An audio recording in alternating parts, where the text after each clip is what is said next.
اليوم أحضرت لكم قصة لا أعتقد أن أي شخص سيستطيع سماعها بسهولة. قصتنا أيها الإخوان هي من أكثر القصص رعبا التي سأضعها في القناة، وأنا أهيئ للقصة إخوتي لم أقم بتصويرها بعد، فقط أقرأ وأشعر بالخوف داخل البيت. قرأتها في الصباح، ومع ذلك إخوتي أصبح جسدي يقشعر بسبب هذه القصة. إنها عن أخت تقول إن قصتها حقيقية. لن أذكر لكم مقدمة مشوقة للقصة أو أي شيء أكثر مما سأقول لكم. اجلسوا في مكان هادئ وركزوا جيدا فيما سأحكي. لمن يشاهدني لأول مرة، مرحبا بك. لا تنسى الاشتراك في القناة لتصلكم كل جديد بإذن الله. نبدأ بقول بسم الله وأعوذ بكلمات الله التامات من شر ما خلق. الآن لنبدأ القصة. إذا بدت القصة غير واضحة في السرد فأعتذر، لكنني سأحاول أن أحكي لكم جميع الأحداث. في البداية لا داعي لذكر اسمي لأنه ليس مهما. أنا متزوجة الآن منذ حوالي 6 سنوات، ولدي ابنة عمرها 4 سنوات. ربي وهبني إياها بعد 5 سنوات من الزواج. هل كان بسبب ما حدث؟ الله أعلم. المهم، سأعود بكم إلى الوراء عندما كنت في 16 من عمري. كنت أعمل في فترة الإجازة عند طبيب مسيحي كان جارنا في الحي. منزله كان مقابل منزلنا. هذا الطبيب بكل صراحة كانت معاملته طيبة جدا مع الناس، والعيادة كانت عبارة عن صالة كبيرة وغرفة للكشف ومطبخ ومرحاض. ليس مطبخا بمعنى الكلمة. في أحد الأيام بينما كنت أتحدث مع الدكتور، بدأ يحكي لي عن بعض المواقف مع الجيران والعائلة، ثم ذكر موقفا حصل مع أحد الدجالين. بالمناسبة هذا الدجال كان يسكن في شارع قريب منا. في الحقيقة كان هذا الشخص معروفا بسوء سمعته، وكان الناس يعرفونه جيدا. كان لديه سمعة كبيرة، وكان الناس يأتون إليه من بلدان بعيدة، وحتى بعض المشاهير كانوا يزورونه. المهم، ذات مرة قال الدكتور إن هذا الدجال مر من أمام العيادة وتحدث معه، وقال له: هل تريدني أن أجعل العيادة مليئة بالناس ولا تفرغ أبدا؟ لم يأخذ الدكتور كلامه على محمل الجد وسخر منه، ولكن الدجال كان مصمما أن يثبت له قدراته. قام بإخراج شمعتين حمراوين وأشعل فيهما النار أمام باب العيادة، ثم بدأ يقول كلاما غريبا وذهب في حال سبيله. الشيء الغريب في الأمر هو أن العيادة ظلت فارغة تماما لمدة 2 أسبوعين، ولم يأتي أي شخص لزيارتها طوال تلك الفترة. واحد الوقت كنت أحاول أرتب ذلك المطبخ الذي قلت لكم عنه. كنت أرتب وقلت لنفسي: دعني أنظر إلى بعض الشموع المتبقية. حملت حوالي 4 شموع في يدي، وسألت الدكتور: هل هذه هي الشموع التي أحضرها فلان؟ وهل هي التي جلبها الدجال؟ فقال: نعم، تقريبا هي تلك. قلت له على سبيل المزاح: ما رأيك أن نشعلها ونجرب أن نضعها على باب العيادة من جديد؟ قلتها فقط من باب السخرية. بالفعل أشعلت تلك الشموع، وفي الحقيقة أيها الإخوة ارتحنا 1 أيام فقط. كان الجو هادئا والقضية هادئة جدا، لدرجة أنه لم يأتي أحد إلى العيادة، حتى أن الدكتور قال لي: هل ارتحت الآن؟ كنا جالسين نتحدث فقط.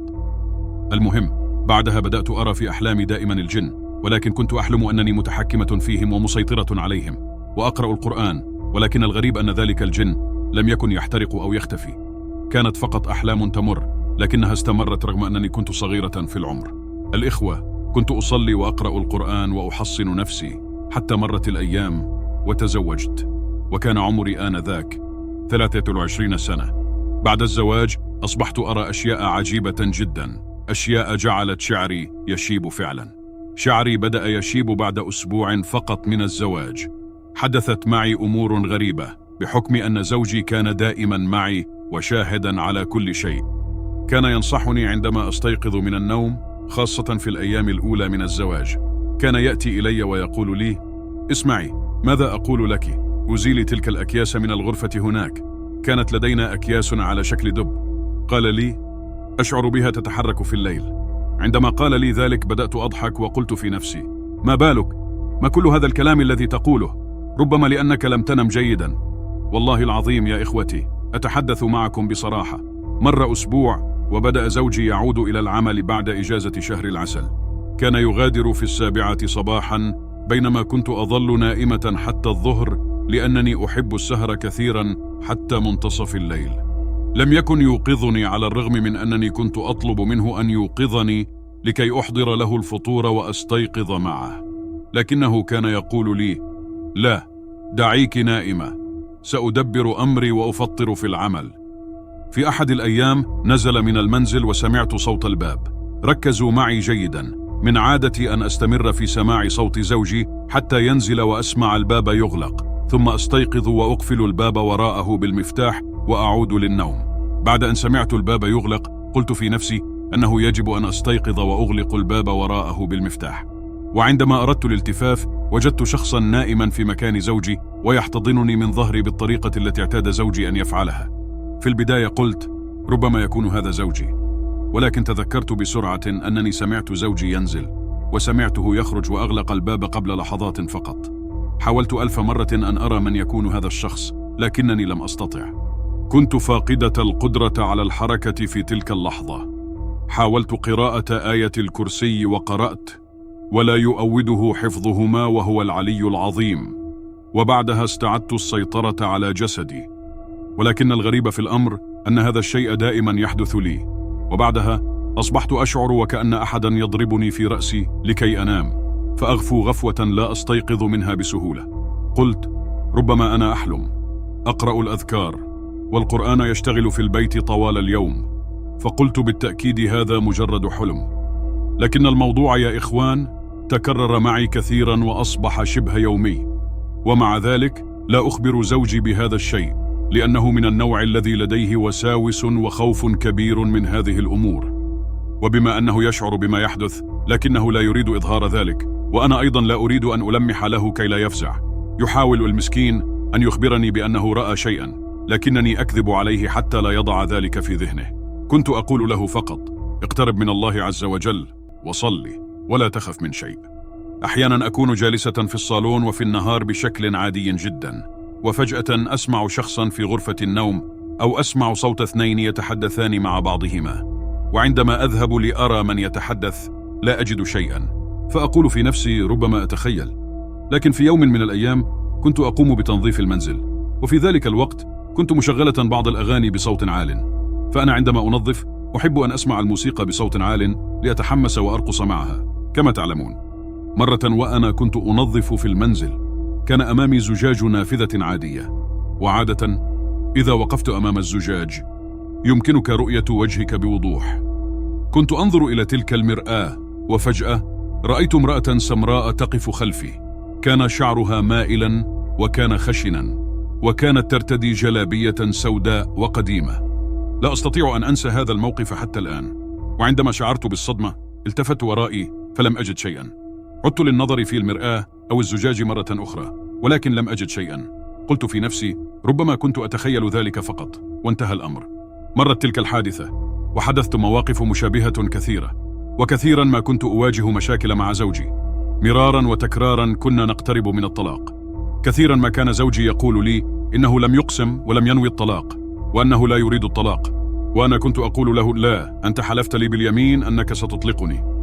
المشكلة والغريب في الأمر في نفس الوقت أنني لم أعد أرغب في بقاء زوجي معي في المنزل. كنت أشعر بالسعادة عندما يخرج من المنزل، أو عندما تحدث مشكلة فيغادر ليجلس عند والده ويغيب عني لفترات.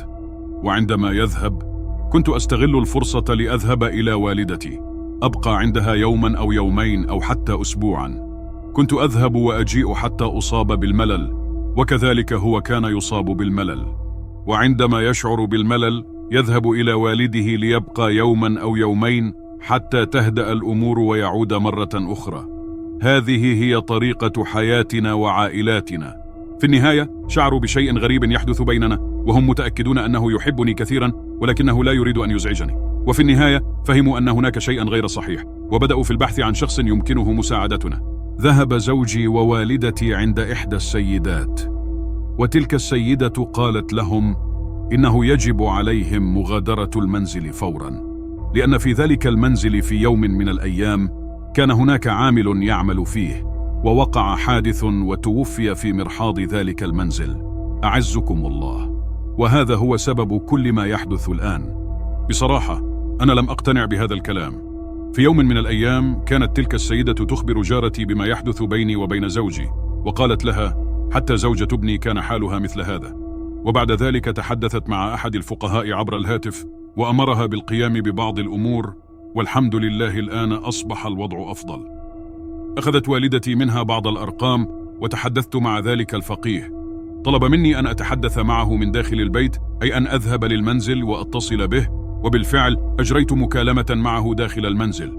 قال لي: قمي بجولة في جميع الأماكن في المنزل، وستسمعين صوت ضرب على الجدران وهو يتكلم، لكنني لم أكن أستطيع سماعه جيدا. وفي النهاية قال لي: لا يوجد شيء غير طبيعي في المنزل، قد يكون هناك خطأ منك أو من زوجك. ثم نصحني بقراءة الأذكار والرقيات الشرعية، وأن أقرأ على الماء وأشرب منه وأتوضأ به، وهذا بالطبع سيقوم به زوجي وأنا. قال لي أنني يجب أن أقرأ سورة البقرة يوميا، وأن أفتح نافذة البيت. كل هذا قمنا به أيها الإخوان، وفي الواقع مررت بفترة صعبة قليلا ولكن لم تتوقف.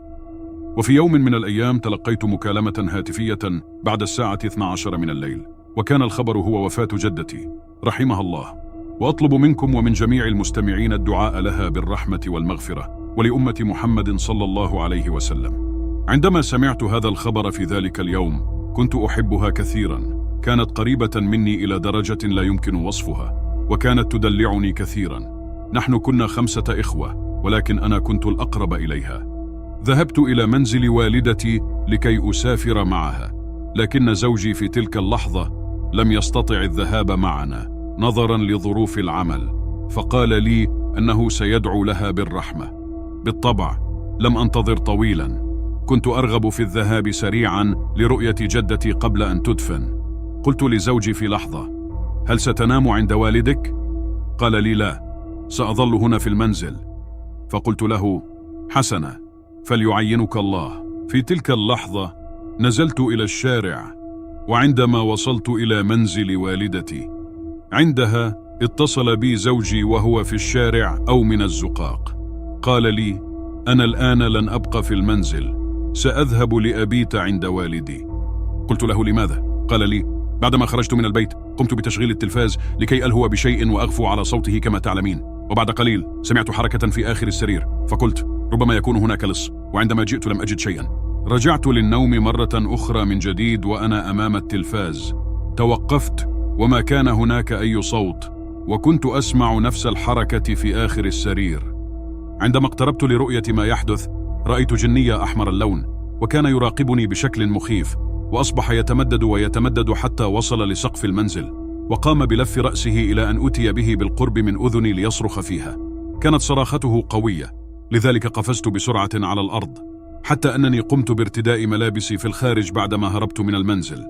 بعد هذه الحادثة أيها الإخوة رجعت إلى منزلي، كنت حزينة ومكتئبة، ثم أصبحت الأحلام ملازمة لي دائما، ففي كل مرة أغمض عيني كنت أرى خيالات كأن هناك شخصا بجانبي، ولم أستطع النوم إلا إذا كان زوجي في المنزل.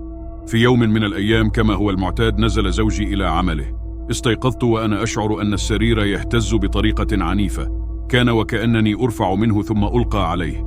حاولت أن ألتفت وأفتح عيني، وعندما نظرت إلى السرير رأيت شخصا كان يحركه، وكان طويلا جدا وعريضا وضخما، كان يرتدي سروالا وقميصا، وكان يبدو وكأنه عادي ولم يكن يخيفني. حاولت التحقق من ملامحه، ولكن كلما كان الرؤية تزداد وضوحا كان يختفي. في تلك اللحظة عندما نهضت من مكاني شعرت بأن رأسي كان سينفجر، وأعصابي كانت متعبة، وظللت أتأوه. في تلك اللحظة ظللت أناشد الله، وبدأت أقول: لن أذهب من هنا، لن أذهب من هنا، من يريد أن يذهب فليذهب، نحن أصحاب هذه الدار وأصحاب هذه الأرض. بعد أن تهدنت قليلا أيها الأخوة، ومع وتيرة الكوابيس التي خفت، لم يعد الأمر كما كان في السابق. كانت تأتي كل مرة، ولكن بفترات متباعدة. وفي تلك الفترة كنت أرغب في معرفة قصة المنزل الذي أعيش فيه، وقد يكون هناك شيء قد حدث في الماضي. ما عرفته هو أن هذا المنزل لم يسكنه أحد غير امرأة تزوجت من سعودي، وبعد عدة أشهر سمعها الجيران وهي تقول إن زوجها مات، ثم غادرت وتنازلت عن المنزل. المهم بدأت أتجاهل أي شيء يحدث أو أسمعه، حتى أنني في مرة كان زوجي مسافرا بينما أنا في المنزل. أصبحت في حالة من الهدوء وبدأت أنام باكرا. في أحد الأيام بعد صلاة العشاء دخلت إلى غرفتي لأستعد للنوم، وعندما بدأ النعاس يغشي عيني بدأت أسمع وكأن هناك أكثر من شخص في المنزل، وكأنهم يلعبون ويقفزون. وكانوا أطفالاً صغاراً، وكانوا يستخدمون الأدوات أو يقلبون الصفائح، وكان صوتهم مرتفعاً جداً لدرجة أنني نهضت وبدأت أقول: ارفعوا أقدامكم واتركوا المكان، هذا مزعج، واخرجوا من هنا. استمرت الأصوات لفترة قصيرة وكانت قادمة من الصالة. في مرة أخرى كانت جارتي عندي وهي كانت على علم بهذا الموضوع، وقالت لي: لماذا لا تشعلين الضوء في البيت؟ ولماذا ليس لديك المصابيح في المنزل؟ هل احترقت مجددا؟ دائما ما كانت مصابيح منزلك محترقة. المهم، اعتبرنا الأمر مضحكا أنا وصديقتي. ظللنا نضحك طوال ذلك اليوم. بعد أن غادرت جارتي رفعت أغراض زوجي لكي أصلحها وأكويها، فوجدت المكواة ساخنة قليلا وأصدرت صوتا مشابها لصوت الطرطقة. توجهت لأرى، فوجدت الحديد الخاص بالمكواة قد انفصل عنها. عندما أخبرت جارتي بذلك قالت لي: بسم الله الرحمن الرحيم، أحصل هذا حقا؟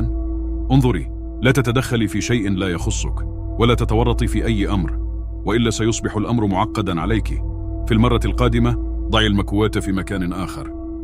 في يوم من الأيام كانت أختي نائمة عندي وكنا سهرانين، وفي تلك اللحظة غلبني النوم فقلت لها: سأذهب للنوم، خلاص تعبنا. فقالت لي: حسنا، سأبقى قليلا ثم أنام. دخلت إلى غرفتي وأغلقت باب المنزل، وفي تلك اللحظة كان زوجي غارقا في نومه، وعندما استيقظت وجدته قد استفاق وكان يرى أختي مستيقظة وتقرأ القرآن في الصالون. جاء إلي ليوقظني لكي أخرج لأراها. وجدتها مرعوبة، فسألتها إذا كان هناك شيء ما، فقالت: كان هناك شخص يرتدي نعالا غريبا من الخشب ويمشي في الطريق، وكل شيء كان يبدو غريبا. وقالت لي: أنت وزوجك كنتما طوال الليل هناك وتضحكان في المنزل، وكان صوتكما مرتفعا جدا. فقلنا لها: لا تهتمي، فجلبتها لتنام بجانبي. في الليلة الثانية، مع العلم أن أختي هي الكبرى بيننا فهي أكبر واحدة، نحن فتاتان و3 أولاد، وهي الأكبر، لكنها كانت تخاف كثيرا حتى من أتفه الأشياء. في المرة الثانية كان زوجي غير موجود لأنه كان مسافرا، فنامت أختي معي ومع أولادها. دخلت إلى غرفتي ونمت، وكان أولادها معي. قالت لي إنها ستسهر أمام التلفاز قليلا. قلت لها: لا بأس. بدأت أخبرها حتى لا تفهم الموضوع بشكل خاطئ ولا أخيفها كثيرا، وفي الحقيقة كنت أرغب في أن أخبرها بعدم تشغيل التلفاز، لكنني لم أستطع، فلم أكن أعرف كيف أتصرف. عندما استيقظت لأداء صلاة الفجر وجدت أختي مستيقظة. قلت لها: أختي، هل سهرت مرة أخرى؟ فقالت لي: كنت أنتظر الصباح لكي آخذ أولادي وأغادر المكان.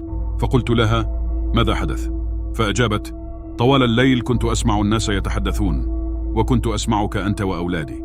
كنت أتحدث إليكم ولكن لم يرد أحد. دخلت لأراكم فوجدت الجميع نائمين، وعندما خرجت سمعت أصواتكم من جديد. بقيت على هذه الحالة طوال الليل. والآن أختي، كنت أتمنى أن يطلع الصباح لكي أغادر.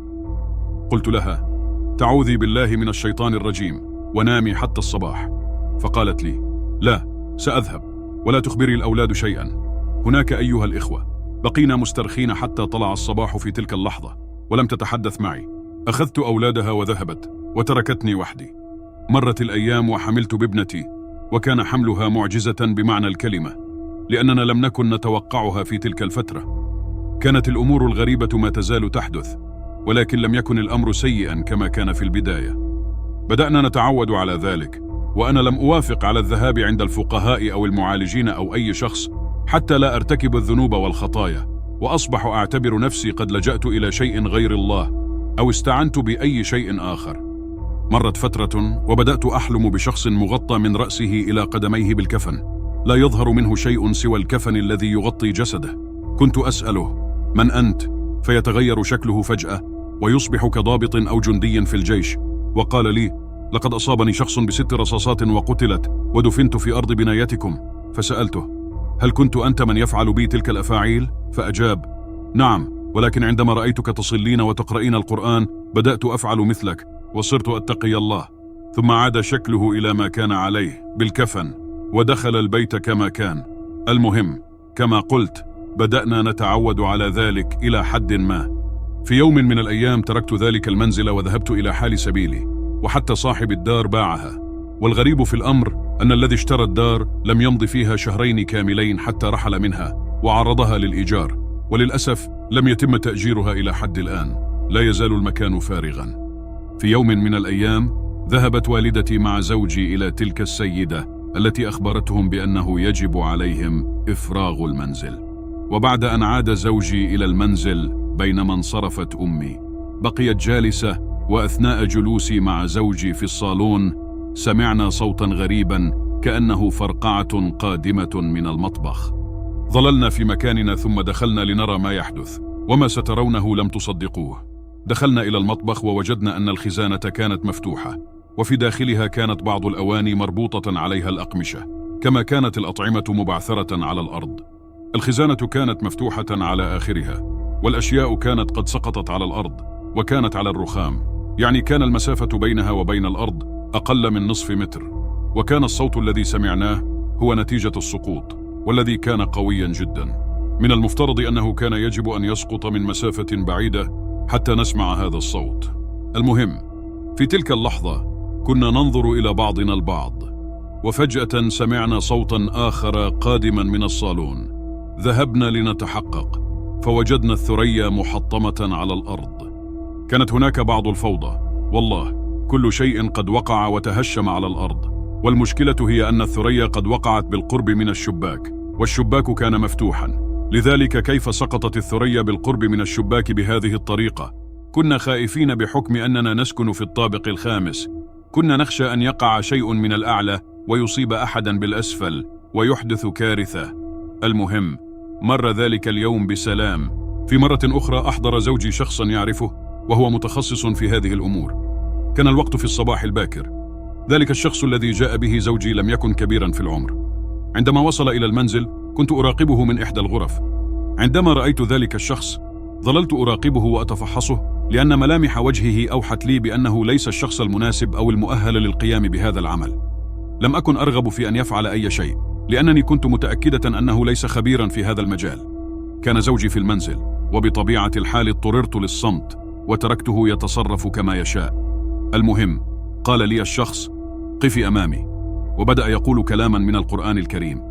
ما زلت أتذكر أنه قال: أقسمت عليكم، وأضاف شيئا آخر لم أعد أتذكره جيدا. ثم قال لي: إذا شعرت بنفسك ترفعين فهم من يحركونك. قلت له: حسنا حسنا، لكنني لم أصدق كلامه من البداية ولم أهتم به. المهم، لم يحدث أي شيء بعد ذلك. ذلك الشخص أنهى عمله ولم يحصل على شيء، فجمع أغراضه وغادر. خرج زوجي معه إلى الخارج. في تلك اللحظة كنت أقف في المطبخ وأغسل الأكواب، وكنت أرتبها في رف الصحون. بعد ذلك سمعت صوت ضربة قوية على نافذة إحدى الغرف في منزلنا. عندما دخلت لأتفحص وجدت كل شيء ثابتا في مكانه، ولم أجد شيئا غير طبيعي. يا الله، من أين أتى هذا الصوت؟ اتصلت بزوجي وقلت له: حسبنا الله ونعم الوكيل، أنت وذلك الشخص الذي أتيت به معك هو السبب فيما يحدث الآن. ربما أيها الإخوة كان قلبي قاسيا قليلا. زوجي كان دائما يقول لي: قلبك مثل الحجر، لا تخافي، كيف يمكنك أن تستريحي ولا تخافي من أي شيء؟ ولن أكذب عليكم، كنت أشعر بالخوف أحيانا عندما تحدث أشياء غريبة، ولكن بعد ذلك أهدأ وأطمئن نفسي. كنت أسمع تلك الأصوات وأتعامل معها كأنها شيء عادي، لأنني بشر وأشعر بما يحيط بي حتى لو كان مجهولا ولا أراه. لكن إيماني بالله وذكري له دائما يجعلني على يقين بأنه لا يمكن لأي شيء أن يضرني إلا بإذن الله، وهذا ما يجعلني قادرة على مواجهة أي شيء حتى لو كان مجهولا. والأمر الغريب أيضا أن والدتي عندما كانت تزورني كانت تعود مريضة بعد خروجها من المنزل. كانت تشعر بتعب شديد، حتى أنها في إحدى المرات بقيت معي لمدة أسبوع ولم تستطع العودة إلى بيتها بسبب تعبها. ليس كل من يأتي إلى منزلي يشعر بشيء غريب، بل على العكس، هناك أشخاص زاروني وسألتهم: هل شعرتم بشيء غير طبيعي في المنزل؟ وكان جوابهم: لم نشعر بشيء، والمنزل جيد ورائحته نظيفة. كنت دائما أنا والجيران نتجمع في منزلي ونقضي أوقاتا جميلة، وكانت أياما ممتعة حقا، ولكن حالة والدتي كانت غريبة على وجه التحديد. أسأل الله أن يمنحها الصحة والعافية ويبارك في عمرها وفي أعماركم جميعا، إخوتي وأمهات المسلمين. الآن سأترك صديقتي تروي لكم بعض الأحداث، لأنها تقريبا مرت بنفس الشيء الذي مررت به. أريد أن أروي لك قصة عن منزل أختي. المهم، أختي كانت تسكن في منزل مستأجر منذ زمن قديم، وهذا المنزل في الأصل يعود إلى سيدة من العائلة. في يوم من الأيام كنت نائمة عندها. كنت مستلقية على الأرض ونائمة على ظهري، وشعري الطويل مفرود للخلف. كان جهاز الكمبيوتر المحمول فوق رجلي، وكان مفتوحا على الفيسبوك. كنت أتصفح، وفجأة شعرت بقدم داست على رأسي.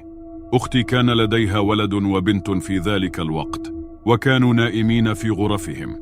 فسألتها: أختي، من الذي مر على شعري؟ هل هو أكرم أم إيناس؟ فردت علي أختي وقالت: الأطفال نائمون أصلا في غرفتهم. قلت لها: يا رب، من الذي مر على شعري؟ دخلت الغرفة عند الأطفال للتأكد، ووجدتهم بالفعل نائمين. رجعت وقلت لها: أختي، ما الذي مر على شعري؟ قالت لي: هل تتكلمين بجدية؟ أمك سبق أن روت لك شيئا حدث في هذا المنزل؟ قلت لها: لا، أنا أتكلم بجد. أمي لم تخبرني بأي شيء. أختي كانت لديها في المنزل جن أو روح على الأرجح، لم تكن تعرف بالتحديد، لكن الشيء الوحيد الذي تعرفه هو أنه مسلم، لأنها كانت تستمع إلى سورة البقرة في المنزل، ولم يحدث أي شيء غريب.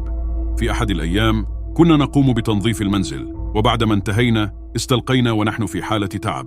فجأة بدأت أقول أمام أختي: إذا كنت هنا، أو إذا كان هناك أحد هنا، قلها لنا، لأنني لا أستطيع أن أجلس مطمئنة إذا كان هناك شيء.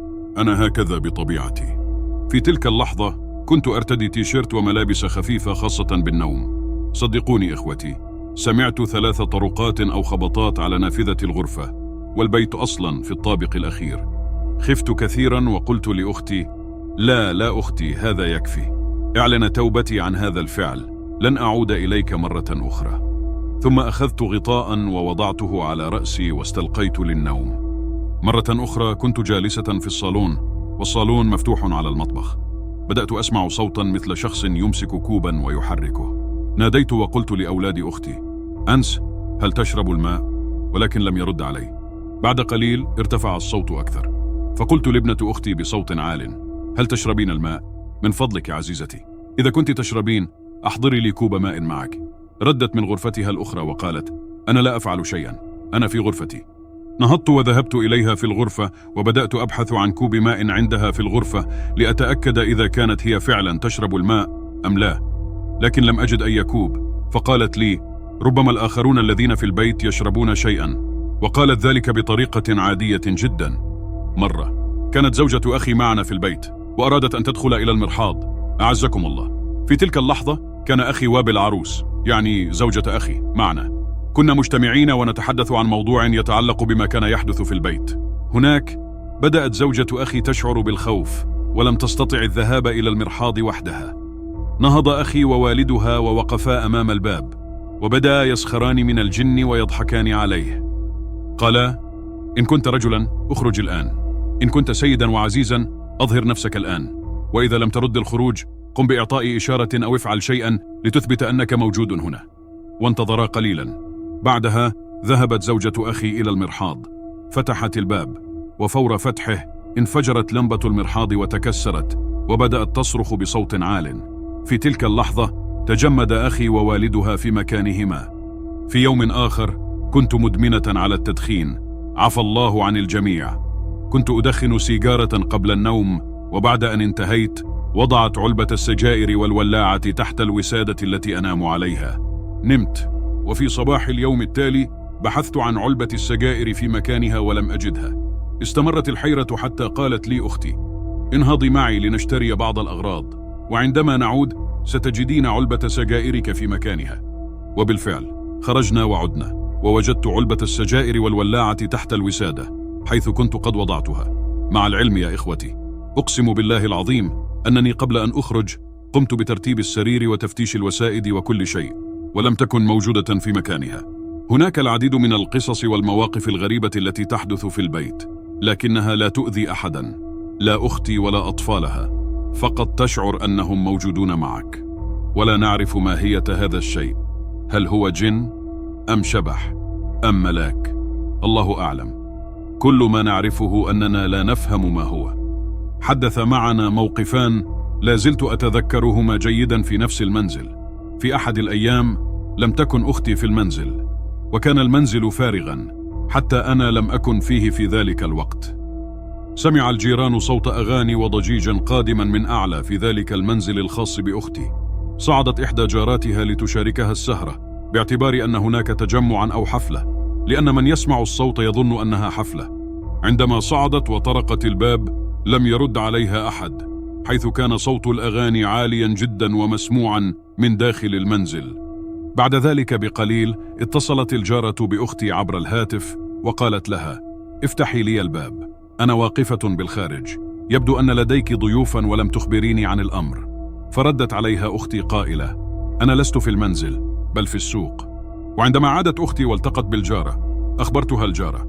كان هناك صوت أغاني وحفلة داخل المنزل وأصوات أشخاص يتحدثون. عندها غيرت أختي الموضوع وقالت: ربما الصوت كان قادما من منزل آخر. في إحدى المرات كان أخي وزوجته في المنزل وحدث أمر مشابه. تحدوا أي شيء موجود في المنزل أن يظهر أمامهم أو يحرك كأسا من مكانه إلى مكان آخر. كانوا يجلسون في الغرفة وفجأة بدأوا يسمعون صوتا قادما من الصالون، صوت خطوات أو حركات واضحة وقوية جدا. بدأوا يقولون: حسنا، ولكن لماذا تخاف؟ اخرج إلينا هنا إن كنت شجاعا وقويا.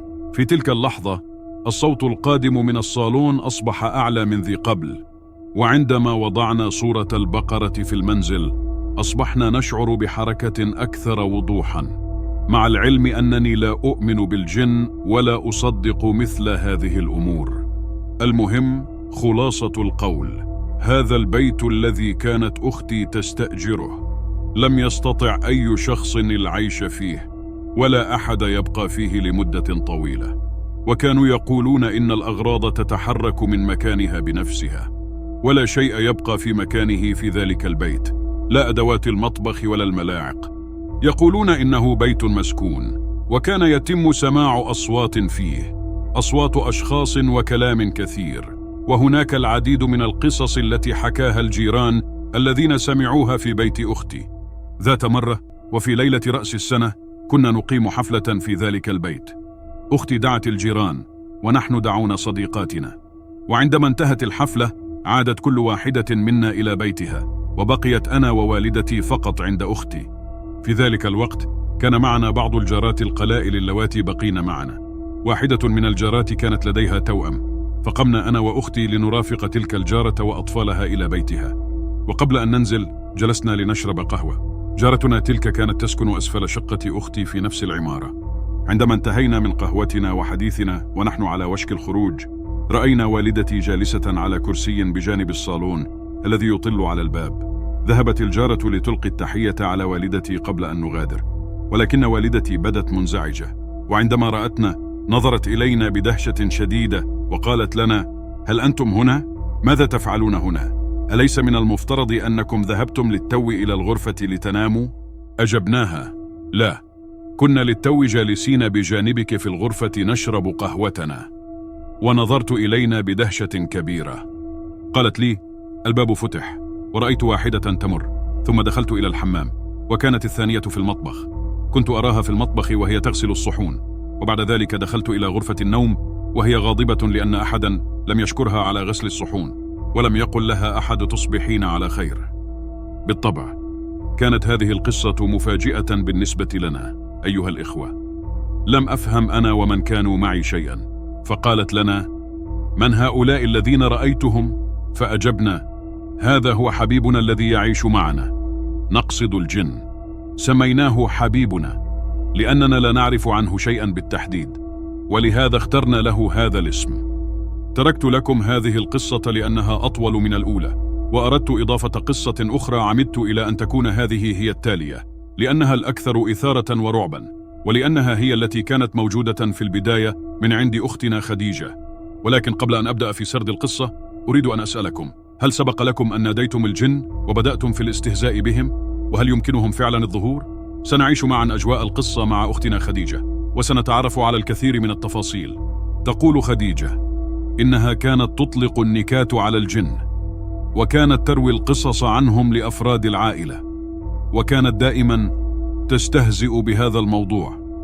أنا امرأة ممرضة وأعمل في أحد المستشفيات.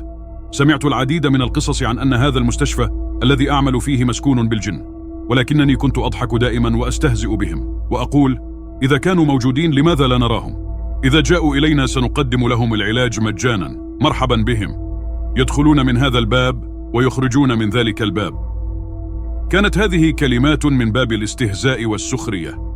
في أحد الأيام كنت في دوامي كالمعتاد في ذلك المستشفى، وأريد أن أخبركم أن ذلك المستشفى كان كبيرا جدا ومستشفى قديم، يعني حتى من بنائه القديم ما زال موجودا. كنت في تلك اللحظة مرتاحة في عملي تقريبا حوالي الساعة 11 مساء، ثم سمعت صوت حركة وراء ظهري، وفي تلك اللحظة كنت في غرفة لم يكن لدي عمل لأقوم به. كنت جالسة في تلك المكان فقط. كانت ذلك دوامي في العمل، وأنا أقرأ قصص الجن وأستهزئ بها وأقول: أين هم الجن؟ كل هذا الكلام كان بلا معنى، كل شيء كلام فارغ. المهم، وأنا جالسة في مكاني بدأت أسمع أصواتا قادمة من المختبر، فبدأت أضحك وأردد: أهلا وسهلا بأخونا الجن. والله العظيم كنت أتحدث من باب الاستهزاء. ثم بدأت أقول: أطلب ما تشاء، أتشكو من شيء؟ مرحبا بك. كنت أظن أن الجن مجرد خرافات لا وجود له، وسألت نفسي: هل الجن موجود؟ ثم قررت الذهاب إلى المختبر، وأنا أشعر بالتعب بسبب الجو هناك وحرارته وكل هذا التعب. بما أنه لم يكن لدي عمل آخر لأقوم به، فكرت في أنني سأذهب إلى المكتب وأخذ قيلولة لمدة ساعة أو ساعتين، حتى عندما أستيقظ أكون منتعشة وأكمل عملي بشكل جيد. دخلت إلى المكتب وأنا أغلق الباب خلفي وأتكاء عليه.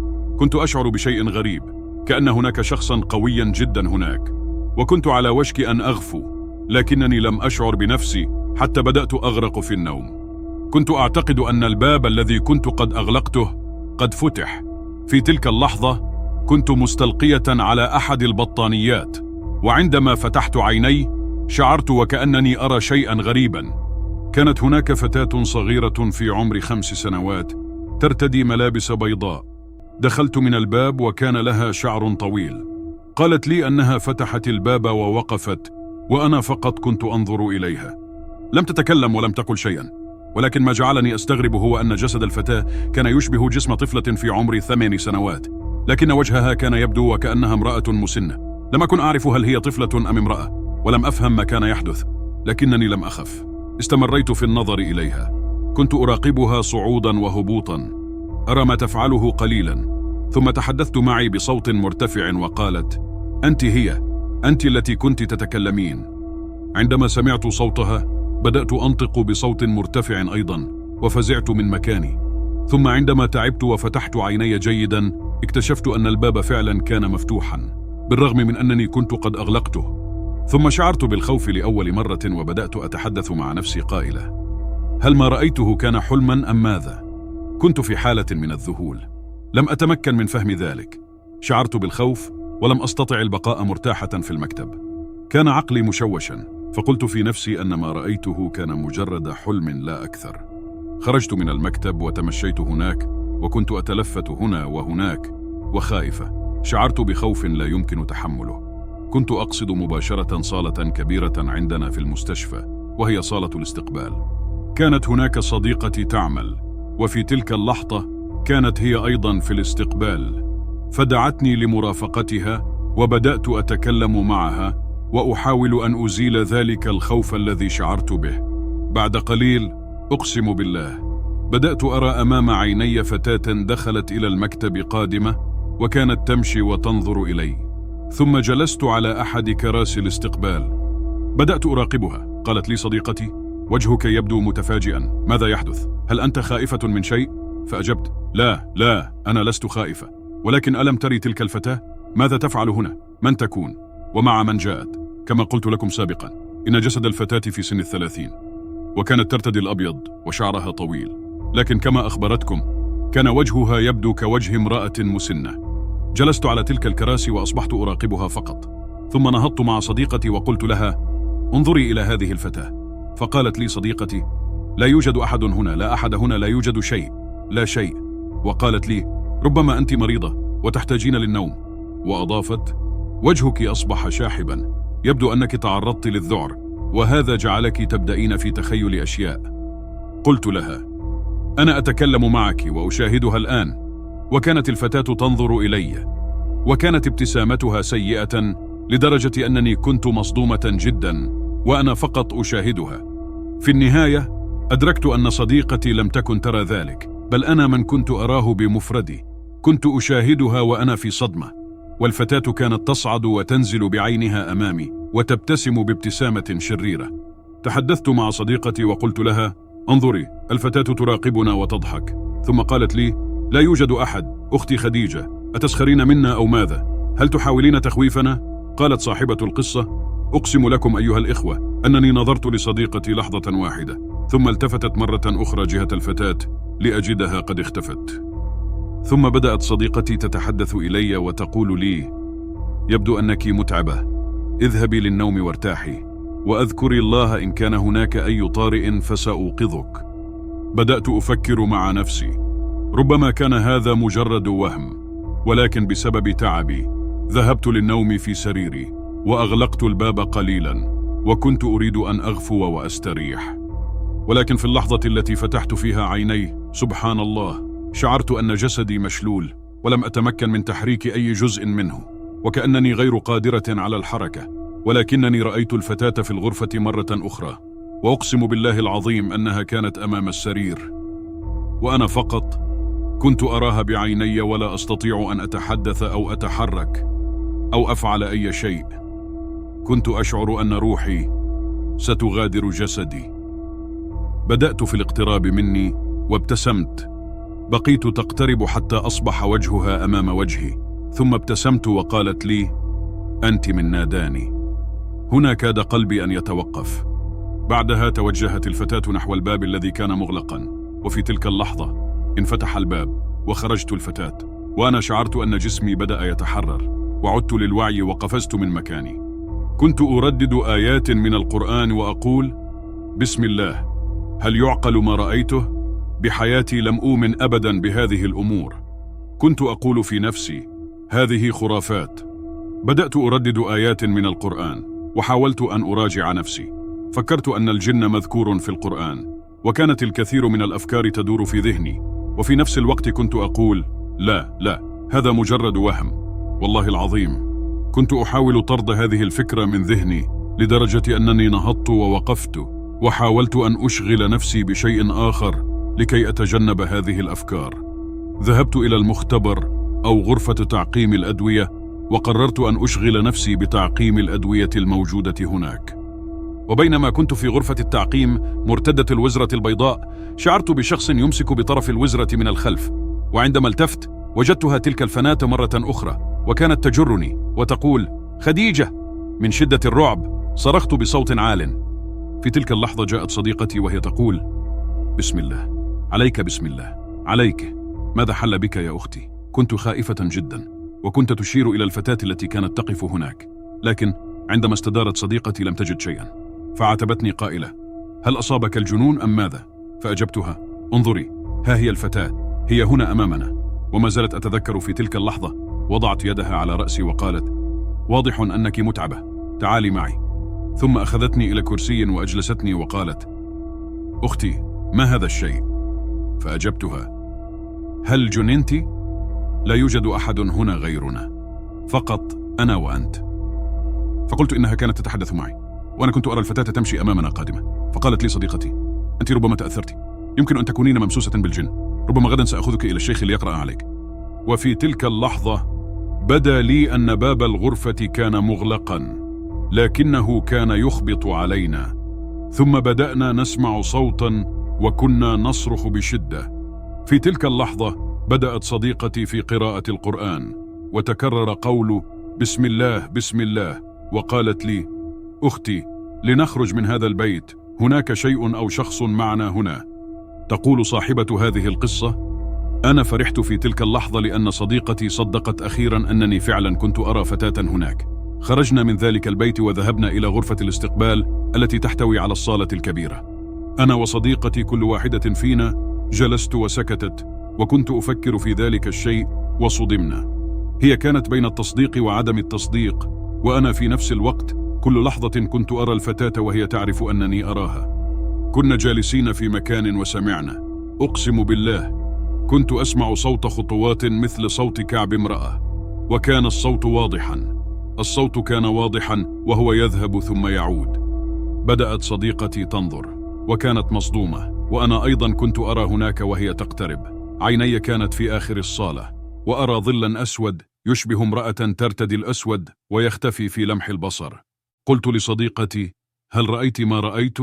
فقالت لي: لم أرى أحدا، أنا فقط كنت أسمع صوت خطوات حولنا، فليحمنا الله. فمر علينا بعض الوقت ونحن خائفين جدا. كان لدينا مصحف في ذلك المكان، فأمسكت به وفتحته وبدأت أقرأ بصوت عال حتى هدأ ذلك الشيء قليلا، وبدأ الوقت يمضي حتى جاء الصباح. الحمد لله. وفي أحد الأيام استيقظت ووجدت نفسي أشعر بأن قدمي مشلولة ولا أستطيع تحريكها لدرجة أنني كنت أبكي. كان الأمر صادما لأنني لم أتمكن من الوقوف. أخذوني إلى المستشفى، والفحوصات الطبية كانت تشير إلى أنه لا يوجد شيء وأنني بخير، ومع ذلك كانوا مستغربين من هذا الشيء. أقسم لكم بالله إخوتي، كل مرة تظهر لي في المرحاض أعزكم الله وتقول لي نفس الجملة: أنت من قام بمناداتي. في تلك اللحظة دمرت نفسيتي حقا. وأينما ذهبت للمستشفى الكل كان يشير إلى أنني بخير، وكلهم كانوا يعتقدون أن هذا مجرد إرهاق فقط. في أحد الأيام تحدثت مع والدتي وأخبرتها بكل شيء عن أنني كنت أخاذبهم بهم وأحاول أن أستهزئ بهم، إلى أن بدأت تلك الفتاة في الظهور لي. فانفجرت ووالدتي غاضبة وهي تعانبني وتقول لي: لا حول ولا قوة إلا بالله، هل ترين ماذا فعلت؟ لم تجدي شيئا تفعيه سوى أن تلقي بنفسك إلى التهلكة؟ في اليوم التالي أخذتني أمي وخالي وأخي إلى أحد الأشخاص وحكوا له قصتي، وكان مندهشا من ما سمع. قال لي: ابنتي، الجن هو من مخلوقات الله عز وجل، وأنت تستهزئين وتسخرين منهم، ستؤذين نفسك وتؤذين كل من معك.